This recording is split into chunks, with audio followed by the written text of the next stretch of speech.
शुरू करते हैं। मैं आपको शुरुआत से बताता हूँ कि एनपीएस का फॉर्म कैसे भरते हैं। एनपीएस के फॉर्म भरते हैं तो उसमें आपको क्या क्या चीज़ें मिलती हैं। एनपीएस का फॉर्म भरते हैं तो उसमें कौन कौन सी अथॉरिटी होती है, आपके पैसे का मैनेजमेंट कैसे होता है। एनपीएस फॉर्म भरते टाइम पे आपने कोई गलती कर दी तो उसको आपको कैसे अपडेट करना है। मैच्योरिटी पीरियड में किस प्रकार से आपको पैसा मिलता है।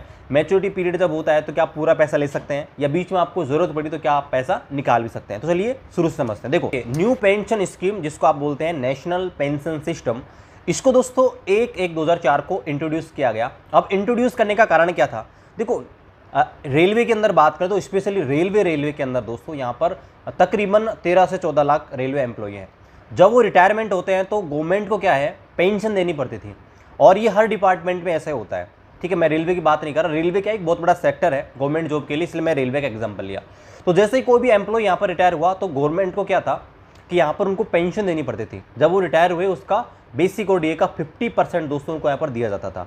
अब चूंकि ये सरकार के ऊपर बर्डन है, क्योंकि भाई इतने सारे गवर्नमेंट एम्प्लॉय यहाँ पर रिटायर हो रहे हैं तो सीधी सी बात उनको पेंशन देनी पड़ेगी, तो इसके लिए सरकार के ऊपर बर्डन आता था। इसको लेकर दोस्तों इन्होंने इंट्रोड्यूस इसको किया। इसमें क्या होता है दोस्तों, आपको कोई पेंशन नहीं मिलती है। देखिए, अब इस बात को सुनकर ना बहुत सारे लोग ये हो जाएंगे कि भाई पेंशन नहीं मिलती इसके अंदर। देखो, क्या गवर्नमेंट जो है आपको पैसा जो है अपनी जेब से देती है, लेकिन अब दोस्तों ऐसा नहीं है। अब दोस्तों क्या है, आप जो कंट्रीब्यूशन करेंगे वो और जो गवर्नमेंट कंट्रीब्यूशन करेगी उसके भी यहाँ पे दोस्तों आपको पेंशन यहाँ पर मिलेगी। मतलब डायरेक्टली सरकार खुद की जेब से पैसा खर्च नहीं करेगी। और इसके लिए दोस्तों सरकार ने 3 अलग अलग यहाँ पर अथॉरिटी बनाई गई है।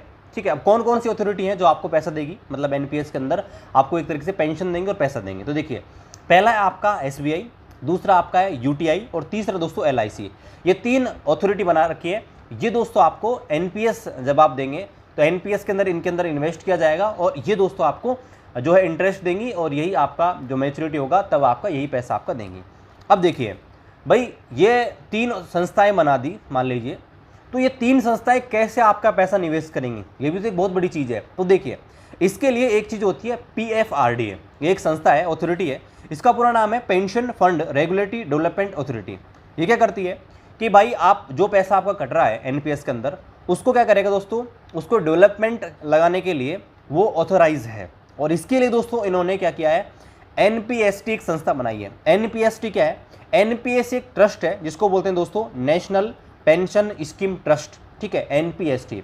और ये जो ट्रस्ट है ये दोस्तों आपका जो पैसा कटता है और जो गवर्नमेंट कंट्रीब्यूट करती है उसको दोस्तों इन्वेस्ट करते हैं। अब इन्वेस्ट करेंगे तो इन्वेस्टमेंट पे बहुत बड़ी चीज़ है, क्योंकि इन्वेस्टमेंट ऐसे नहीं किया जा सकता। क्योंकि भाई बहुत सारे लोग ये सोचते हैं कि भाई शेयर मार्केट में इन्वेस्ट कर दे, वहाँ पे एक अच्छा रिटर्न है, लेकिन शेयर मार्केट में जहाँ एक अच्छा रिटर्न हो सकता है वहीं दोस्तों एक आप बोल सकते हैं कि बहुत बड़ा रिस्क भी है। जब आपको निकालना है उस टाइम पे शेयर मार्केट डाउन है तो उस समय दोस्तों आपके लिए प्रॉब्लम हो सकती है। तो गवर्नमेंट ने क्या किया है कि भाई ऐसा तालमेल बैठाया जाए ताकि गवर्नमेंट एम्प्लॉय को अच्छा फ़ायदा हो कि जो है उनका ज़्यादा नुकसान भी नहीं हो। तो इसके लिए दोस्तों उन्होंने जो एनपीएसटी बनाया है, एनपीएसटी ने क्या किया है 80:20 में एक नई चीज़ बताई है कि भाई 80% जो आपका पैसा है वो हम इन्वेस्ट करेंगे डेप्थ फंड के अंदर। अब देखिए, डेप्थ फंड क्या होता है इसके बारे में मैं चर्चा करूंगा। और 20% जो आपका पैसा है वो निवेश करेंगे इक्विटी के अंदर। अब देखिए, डेप्थ फंड क्या होता है और इक्विटी फंड क्या होता है। अगर आप दोस्तों शेयर मार्केट की इनकी नॉलेज रखते हो इन्वेस्टमेंट की तो आपको पता होगा। देखिए, इक्विटी क्या होता है, इक्विटी दोस्तों उस चीज़ को बोलते हैं जब आप किसी चीज़ के अंदर इन्वेस्ट करते हैं डायरेक्टली, जैसे शेयर मार्केट हुआ, म्यूचुअल फंड हुआ। इनमें दोस्तों फ्लेक्सिबिलिटी बहुत ज़्यादा होती है लेकिन रिटर्न भी बहुत ज़्यादा होते हैं। इसलिए दोस्तों जो गवर्नमेंट है उसने केवल 20% ही इसके अंदर कंट्रीब्यूट करने का फैसला लिया है। भाई जितना आपका एनपीएस कटेगा और जो भी गवर्नमेंट कंट्रीब्यूट करेगी उसका 20% पैसा आपके इक्विटी के अंदर जाएगा, मतलब शेयर मार्केट के अंदर जाएगा, शेयर खरीदने में, म्यूचुअल फंड किसके अंदर। और 80% जो आपका पैसा है वो डेप्थ फंड में जाएगा। अभी डेप्थ फंड क्या होते हैं, देखिए डेप्थ फंड कई चीज़ों को बोला जाता है। गवर्नमेंट की कोई स्कीम हो गई जहाँ आपको फिक्स रिटर्न मिलता है, जैसे सुकन्या समृद्धि योजना हुई, उसके अंदर दोस्तों आपको अलग अलग पैसा मतलब फिक्स रेट मिलते हैं। वैसे ही दोस्तों जो इस गवर्नमेंट की स्कीम होती है उनको दोस्तों डेप्थ फंड बोला जाता है, जहाँ पर का रिटर्न फिक्स होता है। जैसे गोल्ड बॉन्ड हुए या और कोई बॉन्ड जारी कर दिया, तो ये जो चीज़ होती है इनको दोस्तों डेप्थ फंड बोला जाता है। ठीक है, जहाँ पे आपको फिक्स रिटर्न दिया जाता है। अलग ही ये गोल्ड बॉन्ड अलग चीज़ है ना। मैंने आपको बताया है कि भाई जहाँ पे आपको रिटर्न फिक्स मिलता है, ठीक है, गोल्ड बॉन्ड में रिटर्न फिक्स नहीं मिलता, मैं अलग चीज़ में आ गया। जहाँ पे आपको रिटर्न फिक्स मिलता है कि भाई इतना % आपको रिटर्न मिलेगा। गवर्नमेंट की स्कीम हो सकती है, कोई बॉन्ड हो सकता है, तो उसको दोस्तों आप बोलते हैं डेप्थ फंड। अब इसमें भी दोस्तों डेप्थ फंड में भी देखो आपका रिटर्न बहुत कम होता है। तो गवर्नमेंट ने क्या किया भाई, कम से कम आपको 8% जो है अश्योर्ड रिटर्न हम देंगे। इस बात की दोस्तों गवर्नमेंट ने बोला है एनपीएसटी को, भाई आप कम से कम 8% जो है रिटर्न कम से कम दिलवाइए, जो आपका 80% डेप्थ फंड में जाएगा उसके अंदर, और जो 20% है वो तो equity, mutual fund, share market, stock, इसके इनके ऊपर डिपेंड करेगा। अब देखिए, अब दोस्तों बात हो गई इसकी कि आपका जो पैसा कटेगा वो कौन मैनेज करेगा और कैसा आपका इन्वेस्ट होगा। अब देखिए, इसके लिए दोस्तों एक चीज़ और है जो आपको पता होनी चाहिए। गवर्नमेंट ने एनपीएस को अपनाने के लिए एक चीज़ और बताई है कि अगर आप एनपीएस को अपनाते हो तो एनपीएस से दोस्तों आपको टैक्स के अंदर 50% की छूट और मिलती है। यानी कि जैसे आपका अभी जो नया टैक्स स्लैब आया है उसके अंदर 7 लाख तक आपको टैक्स नहीं लगता। तो अगर आप एक एम्प्लॉई हो और एनपीएस आपका रेगुलर कट रहा है तो दोस्तों आपको 50,000 की अपर लिमिट और मिलती है, मतलब 7.5 लाख तक आपका कोई टैक्स नहीं लगता। तो ये भी एक बेनिफिट है। अब देखिए, इसके बाद बात करते हैं कि भाई आपका एक एजेंसी है सीआरए। सीआरए क्या होती है? सीआरए होती है सेंट्रल रिकॉर्ड कीपिंग एजेंसी। यानी कि जो आप एनपीएस के अंदर जो आपका डाटा है उसको मैनेजमेंट करने वाली एजेंसी है वो सीआरए है। और सीआरए है वही आपका फॉर्म वगैरह भरती है एनपीएस का, वो मैनेजमेंट करती है। अब देखिए, एनपीएस का फॉर्म कैसे भरते हैं। जब आपकी इनिशियली ट्रेनिंग होती वो ज्वाइनिंग होती है, तो ट्रेनिंग कराने के बाद जब आपको ज्वाइन करा दिया जाता है तो उसी समय आपका फॉर्म यहाँ पर भरवा लिया जाता है। कई बार तो ज्वाइनिंग के टाइम भरवा लिया जाता है और कई बार 1-2 महीने बाद आपका भरा लिया जाता है। तो देखो, इसके ऊपर मैं एक डिटेल से वीडियो बनाऊंगा क्योंकि ये वीडियो बहुत लंबा हो जाएगा अगर मैं इसके बारे में बताने लग गया। तो एनपीएस का फॉर्म 2 होते हैं, एक अनेक्सर S1 होता है, एक अनेक्सर S2 होता है। तो जब आप इनिशियली भर्ती होते हो तो आपको अनेक्सर S1 यहाँ पर भरना होता है।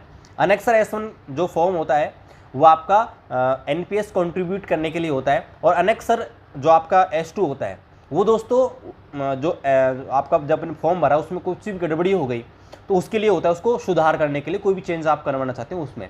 तो मैं इसके ऊपर डिटेल वीडियो बनाऊंगा, तो उसके लिए आप वेट कीजिएगा। अब देखिए, अब बात करते हैं कि भाई आपका कंट्रीब्यूशन कितना होता है। तो देखिए, बेसिक और डीए जो आपकी सैलरी बन रही है उसका दोस्तों 10% आपका इसके अंदर इन्वेस्ट होता है, और उतना ही पैसा आपका गवर्नमेंट इसके अंदर इन्वेस्ट करती है। जैसे मान लीजिए बेसिक और डीए जो है, जैसे अगर हम इस समय बात करें तो ग्रुप डी वाला जो कैंडिडेट है लेवल 1 का, उसका बेसिक हो जाएगा दोस्तों इस समय 18,000 और उसका डी लगभग हो जाएगा 7,500। तो 25,500 के आसपास हो गया। उसका 10% मान ले तो लगभग 25,000 रुपये दोस्तों उसके 10% के हिसाब से दोस्तों कटेंगे, और ये जो पैसा होगा उतना ही पैसा आपका गवर्नमेंट देंगी, और जो कंट्रीब्यूशन बनेगा वो दोस्तों फिर आपका एनपीएस के अंदर जमा होगा। ठीक है। अगर आप मेडिकल लाइन से हैं तो आपका जो है एनपीए जो बनता है उसका दोस्तों 10% आपका एनपीएस में कटता है।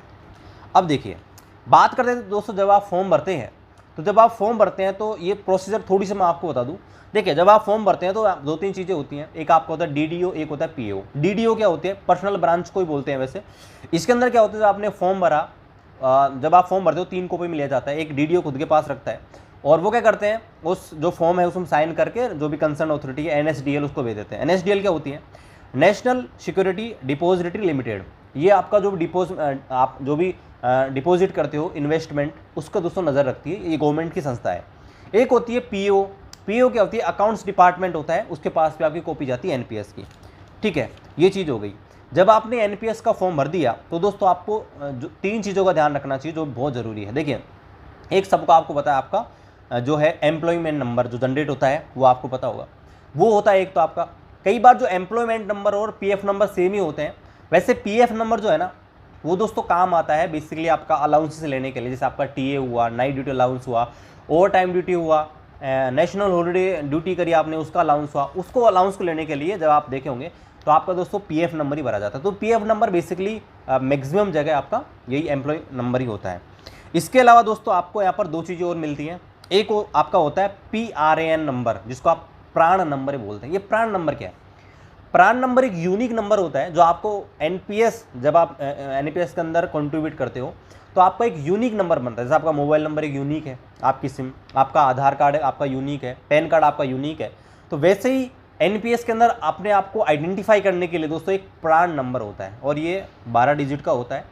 तो इसमें आपका एक यूनिक नंबर होता है जिससे आप चेक कर सकते हो कि ये आपका प्राण नंबर है, और जो भी एक्टिविटी है आप उसके भी आप पे चेक करवा सकते हो। ठीक है। एक दोस्तों आपको मिलता है प्राण कार्ड। अभी प्राण कार्ड क्या हो, जब आप ये एनपीएस का फॉर्म भरते थे तो आपको एक किट मिलती है, उसके अंदर प्राण कार्ड मिलता है। इसके अलावा प्राण कार्ड के साथ दोस्तों आपको मिलता है आपके टी पिन और आई पिन। अब देखो मेरे को तो अभी तक दोस्तों मिली नहीं है किट, पता नहीं डिवीजन में कहीं है, अभी तक कोई अपडेट आया नहीं है। तो देखिए प्राण कार्ड जो मिलता है ना, प्राण कार्ड वो आपका एटीएम कार्ड की तरह होता है, मतलब डेबिट कार्ड क्रेडिट कार्ड की तरह। ऐसा नहीं कि आप इसके जरिए पैसे निकलवा सकते हो, बस उसमें वही आपके नंबर लिखे होते हैं ताकि आपको याद रहे। और इसमें आपको एक मिलता है टी पिन और आई पिन। देखो ये टी पिन क्या होता है, टी पिन क्या होता है कि टेलीफोनिक पिन होता है जिसके माध्यम से आप चेक कर सकते हैं आपका जो कंट्रीब्यूशन है। एक आपका आई पिन होता है। आई पिन क्या है कि भाई आपको यूजर आईडी पासवर्ड मिलता है जहाँ पे आप लॉगिन करके ऑनलाइन देख सकते हैं कि आपका एनपीएस का कितना पैसा जो है जमा हो गया है, कितना इंक्रीज़ हुआ है, डिक्रीज़ हुआ है। हाँ निकाल नहीं सकते, निकालने की प्रोसेस बताऊँगा कैसे निकालते हैं, ठीक है। अब देखिए इसके मदद से आप ऑनलाइन देख सकते हो आपके ट्रांजेक्शन वगैरह, कितना पैसा इकट्ठा हो गया, सब कुछ देख सकते हैं। अब देखिए अब दोस्तों मैंने बता दिया कि आपने फॉर्म भर दिया अनेक्सर S1 करके। अब मान लीजिए आपके फॉर्म भरा तो फॉर्म में कुछ गलतियाँ भी हो सकती हैं, जैसे मान लीजिए आपकी पर्सनल डिटेल में ही कुछ गड़बड़ी आ गई, उसको चेंज करना है, एड्रेस वगैरह कुछ मोबाइल नंबर अपडेट करवाना है। वो दोस्तों आप एक फॉर्म आता है अनेक्सर S2 नाम से, वो दोस्तों भर के जमा करवा सकते हैं। इसके अलावा मान लीजिए आपको नॉमिनी चेंज करना है। अभी नॉमिनी क्या होता है, नॉमिनी क्या होता है, आपका जो एनपीएस है पैसा है वो जमा हो रहा है, इन केस आपको कुछ हो जाए तो आपका पैसा किसको मिले, है ना, आपका वारिस कौन है, तो आपकी वाइफ ही हो सकती है, आपका बेटा बेटी जो भी है उसको आप दे सकते हैं, किसको भी आप दे सकते हैं। और ये जो आपका नॉमिनी है वो भरना ज़रूरी है, आजकल ज़रूर कर दिया इसको। इसमें क्या है दोस्तों, आपका जो भी पैसा मिलेगा 100% उसको आप कितने लोगों को दे सकते हैं। जैसे मान लीजिए वाइफ है, वाइफ को देना चाहें तो आप लिख सकते हैं 50%। मान लीजिए आपके बच्चे हैं 2 हैं, उनको आप लिख सकते हैं 25%। मतलब इस प्रकार से टोटल आपको 100% दिखाना है। अब ये परसेंटेज कुछ भी हो सकता है, जरूरी नहीं कि 50 25 25 हो, कुछ भी हो सकता है, 33 33 34 भी हो सकता है, जो भी आप चाहें वो दे सकते हैं, ठीक है। इसके अलावा दोस्तों मान लीजिए आपका जो है ये प्राण कार्ड हो गया तो भी आप अनेक्सर S2 भर के ले सकते हैं। टी पिन आई पिन जो है वो आपका जो है आपको याद नहीं है तो वो भी दोस्तों आप जो है अनेक्सर S2 फॉर्म भर के ले सकते हैं। और हाँ टी पिन और आई पिन के लिए आपको कुछ चार्जेस लगते हैं, शायद फिलहाल 50 रुपये चार्ज है, वो दोस्तों आपके लगते हैं। अब देखिए अब आते हैं बहुत ज़रूरी बात पे, विड्रॉल के ऊपर, कि भाई कैसे पैसा निकालें। एनपीएस तो हमारा जमा हो रहा है, लेकिन मान लीजिए हमको ज़रूरत पड़ गई पैसे निकालने के बीच में, तो क्या कोई प्रावधान है। तो दोस्तों पहले तो कोई प्रावधान था नहीं जब एनपीएस आया था, लेकिन अब दोस्तों यहाँ पर एनपीएस के अंदर प्रावधान कर दिया गया है। आप दोस्तों आवश्यकता पड़ने पर एनपीएस का पैसा निकलवा सकते हैं। कितना निकलवा सकते हैं, 25%, अप टू 25%, है ना, जितना आपका इकट्ठा हो रहा है ना उसका मैक्सिमम 25% आप निकाल सकते हैं। और ये केवल 3 बार में निकाल सकते हैं। 3 बार में कैसे, एक आप जब आपकी सर्विस 3 साल कंप्लीट हो गई हो जब आप निकाल सकते हैं अब मैक्सिमम 25%, जब आपकी सर्विस 5 साल हो गई हो तब दूसरी बार निकाल सकते हैं, और तीसरी बार फिर आप कभी भी निकाल सकते हैं। मतलब पहली बार निकालने के लिए 3 साल चाहिए, दूसरी बार निकालने के लिए आपको 5 साल की सर्विस ज़रूरी है, और 3 बार निकाल सकते हो पूरी आपके सर्विस के दौरान। अब देखिए किस लिए निकाल सकते हो, तो यहाँ पर कुछ कारण है जो यहाँ पर डिफाइन किए गए एनपीएस के अंदर। आपकी मेडिकल नीड हो सकती है, एजुकेशन नीड हो सकती है बच्चों के लिए, बच्चों की शादी हो सकती है, खुद की शादी हो सकती है, तो ये आपके कई ये कुछ कारण है जिनकी वजह से आप निकाल सकते हैं, जिनके बिहाफ पे। अब देखिए अब यहाँ पर देखिए ये तो क्या है, बीच में निकालने का प्रावधान है। मतलब बीच में जब आप रेल सेवा कर रहे हो या कोई भी गवर्नमेंट किसी जो गवर्नमेंट जॉब में हो तब आप कर रहे हो, तब आपको निकालना है। लेकिन पूरा निकालना है तो 3 तरीके हैं। पहला आपका रिटायरमेंट, दूसरा वीआरएस मतलब स्वैच्छिक सेवानिवृत्ति, और तीसरा आपकी इनकेस डेथ, ठीक है।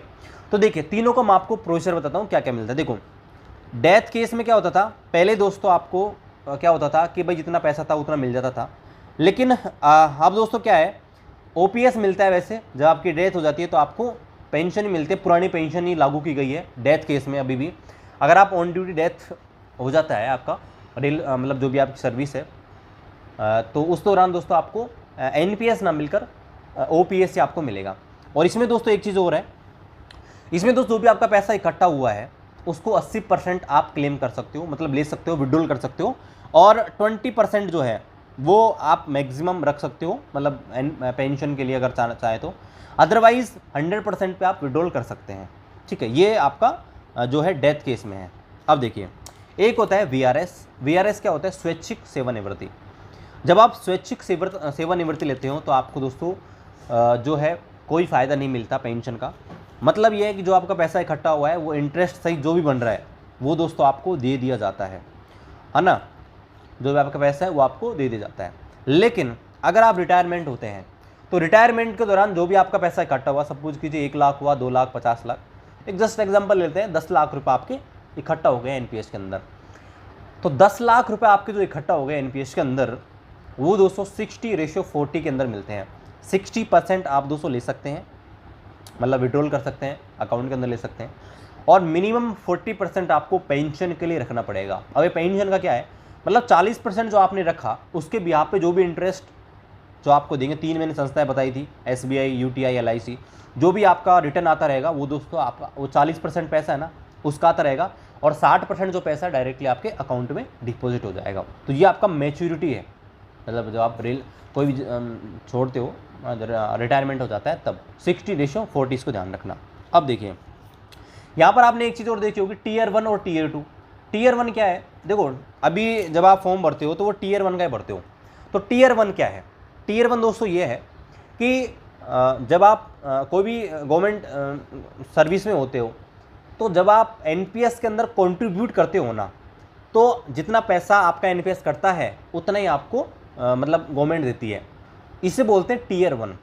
लेकिन जब आपका रिटायरमेंट हो गया, वीआरएस हो गया, या आपने मान लो एनपीएस जो भी है किसी कारण से छोड़ दिया, लेकिन आप चाहते हैं कि भाई आप एनपीएस का लाभ लेना चाहते हैं, तो उसके लिए आपको टीयर 2 का फॉर्म यहाँ पर भरना पड़ेगा। लेकिन लेकिन लेकिन लेकिन उसमें दोस्तों आपको गवर्नमेंट कंट्रीब्यूट नहीं करेगा, ठीक है, ये होता है आपका टीयर 2। तो अभी आपका टीयर 1 चल रहा है, उसमें दोस्तों आपको गवर्नमेंट का कंट्रीब्यूशन कुछ नहीं होता है, वो मतलब टीयर 1 में गवर्नमेंट का कंट्रीब्यूशन होता है। लेकिन इन केस अगर आप बाद में भी रिटायरमेंट के बाद भी अगर एनपीएस का पैसा अगर डालना चाहें एनपीएस के अंदर डाल सकते हैं, लेकिन उसमें आपको गवर्नमेंट का कोई कंट्रीब्यूट नहीं मिलेगा, ठीक है। जो भी रिटर्न है इंटरेस्ट का वो अगर आता रहेगा, लेकिन आपको कोई जो है गवर्नमेंट की तरफ से कोई भी कंट्रीब्यूट नहीं मिलेगा। तो दोस्तों मैंने पूरी कोशिश की है एनपीएस के बारे में आपके जो भी डाउट हैं वो क्लियर करने की। बहुत सारे साथी ये भी सोचते थे कि भाई एनपीएस जो गवर्नमेंट जो आपका पैसा डाल रही है इसके अंदर, तो गवर्नमेंट तो आधा पैसा वापस ले लेगी। तो मैंने आपको बता दिया 60% आप जो है विड्रॉल कर सकते हो, और 40% आप एनपीएस के लिए उसमें रखना पड़ेगा, ठीक है, बाकी उसका आपका रिटर्न आता रहेगा, ठीक है। तो इस वीडियो में इतना ही, बाकी मिलते हैं आपसे अगली वीडियो में जल्द ही किसी और अन्य टॉपिक के साथ जो कि आपके रेल सेवा के लिए या गवर्नमेंट सेवा के लिए इंपॉर्टेंट होगा, उसके साथ आएंगे। छुट्टियों का है, सीनियरिटी का है, बहुत चीज़ें हैं। चलिए पूरा डिटेल के साथ आएंगे। चलिए मिलते हैं अगले वीडियो में, तब तक जय हिंद, वंदे मातरम।